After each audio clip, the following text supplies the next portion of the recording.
A fantasia nazista nunca deve ser tolerada. Ela é criminosa, é desumana e é abjeta. Hoje, mais cedo, na cidade de Montemor, no interior de São Paulo, um adolescente de 17 anos, ele foi detido após promover um atentado terrorista com bomba caseira na escola estadual Professor Antônio Sproesser. O garoto lançou garrafas com combustível e pregos em direção ao colégio e provocou 2 explosões. Felizmente, ninguém ficou ferido. Depois de atender aos alunos e funcionários do colégio, a polícia se dirigiu à casa do garoto e encontrou uma carta com todo o planejamento do ataque com símbolos nazistas, como a braçadeira que ele usava e que vocês podem conferir nas imagens.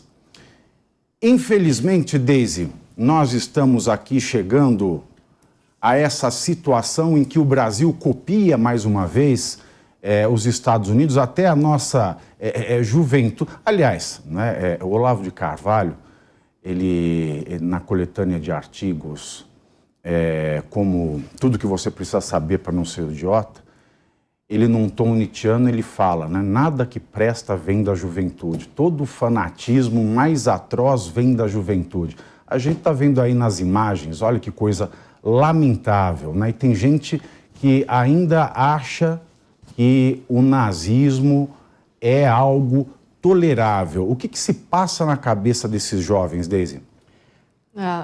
Boa tarde, Pavinato, todo mundo que está nos assistindo aqui. Eu tenho uma teoria, assim, que para mim as coisas só funcionam a partir da primeira infância, né? Uma educação na primeira infância que seja efetiva. O que a gente tem visto de política pública em relação à educação no Brasil nos últimos anos sempre me preocupou, e eu já até falei isso outras vezes aqui no Linha de Frente. Eu acho muito preocupante quando a gente pensa em construir prédios, em construir muros, em colocar cadeiras dentro desses prédios para uma formação universitária superior e não investe na educação de base. Não investe em professores qualificados, não coloca os alunos na escola. No Brasil, mais de 244 mil crianças de 6 a 10 anos estão fora das escolas. Eu acho que o problema todo vem na primeira infância. E as crianças têm que, desde cedo, entender que alguns temas, eles não devem ser levados para frente, devem ser discutidos sempre com a seriedade que se precisa, mas jamais serem admitidos como normais, como, por exemplo, o nazismo. A gente viu uma discussão muito séria aqui no Brasil, acho que no ano passado, se eu não me engano, em relação ao apresentador de podcast, que tratou o nazismo como uma coisa normal, e não é normal. Mas eu acho que todo o problema vem da primeira infância. E só para concluir, assim, durante o período eleitoral do ano passado, eu vi um candidato falando em primeira infância, que foi a Simone Tebet, justamente na necessidade de influenciar, educar e investir nesse setor. Então, eu acho que só assim a gente consegue mudar alguma coisa. Agora, o Ricardo, ele estava com o carro dos pais, mora na casa dos pais, tinha todo esse aparato de coisas, tinha símbolos nazistas, provavelmente ele não lava a roupa dele, a mãe vai lá recolher a roupa que está jogada. Se a gente vê um rapaz de 17 anos, né, com o carro dos pais, mora na casa dos pais, um vagabundo desse, e os pais? Né? E os pais? O que a gente pode esperar dos pais? Boa tarde, Pavinato. Boa tarde a todos vocês que nos acompanham aqui, meus colegas de mesa. Uma notícia triste, né? Mais um extremista, mais um maluco. Eu acho que a Deise falou muito bem aqui o que eu falaria, viu, Deise? Nosso foco tem que estar na primeira infância. O Brasil está errando nas questões educacionais há muito tempo. E está errando em âmbito nacional, está errando em âmbitos estaduais, na maioria dos casos, e nas prefeituras, porque a primeira infância é responsabilidade dos municípios, na sua grande parte. Nós precisamos criar uma corrente nacional para melhorarmos e transformarmos a educação no Brasil, e é a partir daí que nós vamos transformar o resto. Não vamos diminuir a possibilidade de produzirmos alguns malucos como esse aí, que estava com a bandeira nazista, o Pavinato, mas tem uma cara de socialista de iPhone, né? Porque não trabalha, não gera empregos, o carro do pai, sai falando bobagens pela rua por aí. Enfim, é triste, é uma notícia triste para a gente começar essa segunda-feira aqui. Carol, tem uma frase do Machado de Assis, se não me falha a memória, em Memórias Póstumas de Brás Cubas, que ele diz que o menino é pai do homem, né? pegando as duas falas da Deise e do Ricardo, de fato, se nós não nos atentarmos para a educação na primeira infância, não adianta a gente ter cota, a gente falar de filosofia no ensino médio. E tem a adaptação, né, do Nelson Rodrigues para essa fala do Machado de Assis, que também é interessante. O adulto não existe, o homem é um menino perene. Né? O que a gente pode dizer desse fato, dessa vergonha, né? Para você ver... Um menino que era para estar estudando, 17 anos estudando ou trabalhando, não. Está em casa, ele compra gasolina com qual dinheiro? Compra prego, tinha isqueiro, fez tudo isso em casa, pôs no carro dos pais. O que você tem a nos dizer, Carol? Boa tarde, Pavinato, colegas aqui da mesa e vocês que nos acompanham. A Fundação Social que eu trabalho como voluntária tem um foco muito grande justamente nisso. Desde eu fiquei muito feliz que você já iniciou o programa falando sobre a primeira infância. Por quê? Só uma breve explicação técnica.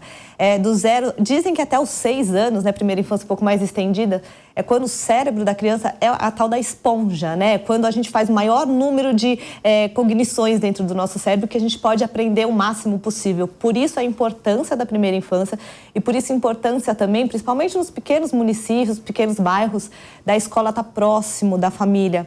Porque só a escola próxima da família ela vai conseguir sentir variações de comportamento das crianças.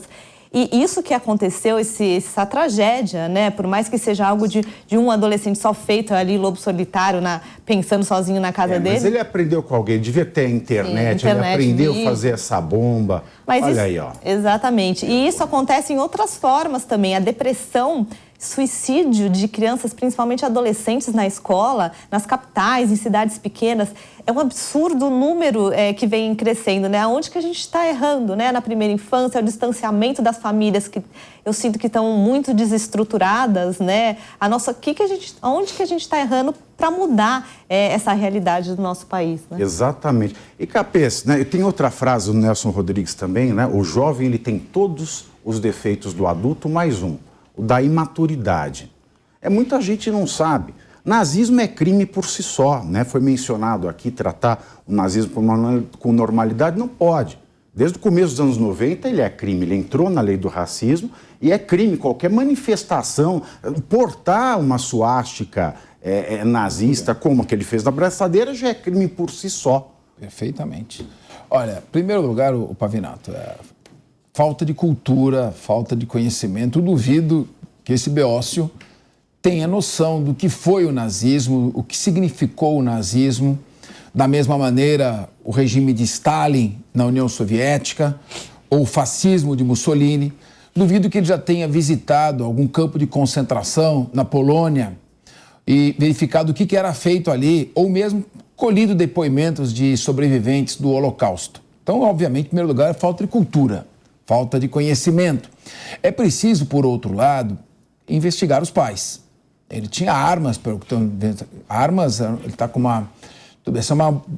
aparentemente uma bomba de fabricação caseira, né? Com combustível, com pregos, mas a suástica, os símbolos que lá se encontraram, que arma que é essa que está aparecendo? É uma réplica. É uma réplica. De fuzil, então, mas você vê que tem machadinha, tem réplica de fuzil. Então, os pais não estão sabendo o que está acontecendo. O que é conversar dentro de casa com esse menino? Precisa também entrevistá-lo, saber onde ele colheu esse estímulo. Então, esse é o primeiro ponto. Segundo, é que, infelizmente, aqui se copiam os maus exemplos de fora. Os Estados Unidos socorrem e vem se repetindo atentados em escolas parecidos com os que já estão ocorrendo nos Estados Unidos, principalmente nos estados, na região do centro. E, para completar, Tiago, é crime, sim.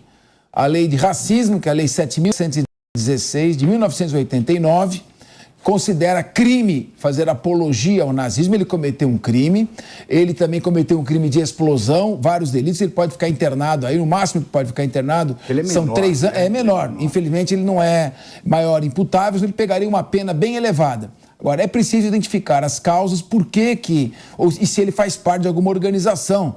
E se isso tende a se repetir em outras regiões ou em outras escolas, porque não é um fato, infelizmente, isolado. O único campo de concentração que ele deve ter visitado é o de todo dia, né? É o do cérebro dele, onde morrem os neurônios, né? Em milhões, né? Todo santo dia. Isso aí não deve nem perder tempo, né? No banheiro. Beócio. É um beócio. Exatamente. Lamentável, claro, por favor. favor. Posso só complementar? Eu sempre bato nessa história da primeira infância. Eu lembro que a gente até conversou uma vez aqui no Linha de Frente sobre isso, porque a gente sempre vê um debate muito forte em torno das universidades. É óbvio que elas são importantes. Mas eu lembro que eu até contei uma história aqui que para mim foi muito forte. Quando eu fiz o meu doutorado, para pagar o doutorado, eu fazia revisão de trabalhos acadêmicos. Então, eu revisava muito trabalho de mestrando, doutorando e pós-doutorando. E os erros que a gente encontrava não eram erros comuns de digitação ou um Ctrl-C, Ctrl-V que às vezes tu está arrumando um parágrafo. Eram de português básico, raciocínio básico. Então, quando a gente vê esse tipo de notícia, a gente se espanta muito, mas a gente vê o problema que tem na primeira infância. A gente negligencia completamente. A gente fala em construir prédios, colocar cadeiras e colocar estudantes lá dentro para ter mais universidade, mas a gente não presta atenção na construção da criança que vai se tornar o adulto. E aí a obra a gente vê, né? O conhecimento a gente não vê, ele é imaterial. A gente vê no PISA, no resultado lamentável que existe, principalmente em língua portuguesa.